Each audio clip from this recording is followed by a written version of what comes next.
سلمانی به معنای آرایشگر یا آرایشگاه از دو جزء سلمان به اضافه یه پسوند تشکیل شده.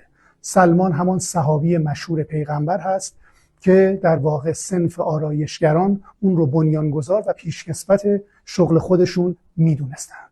سنبوسه به معنای سه‌گوشه یا مثلث. در قدیم روسری مثلث شکلی رو هم سنبوسه میگفتند و این خوراکی معروف هم مثلثی شکل هست.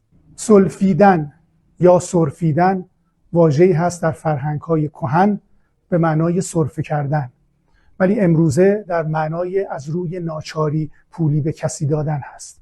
جالبه که بدونین در زبان انگلیسی کاف به معنای سرفه کردن هست و کاف آپ به معنای سلفیدنه و به احتمال بسیار زیاد سلفیدن به معنای امروز از این واژه انگلیسی کاف آپ گرفته شده. بستنی از دو جزء بستن به اضافه یه پسوند تشکیل شده.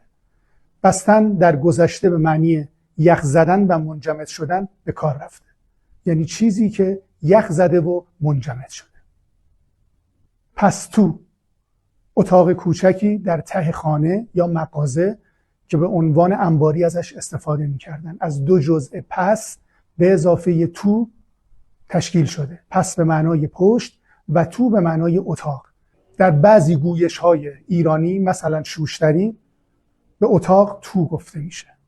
سینی ظرف پهن لبه کوتاه رو میگن و جالبه که بدونیم از کلمه چینی میاد.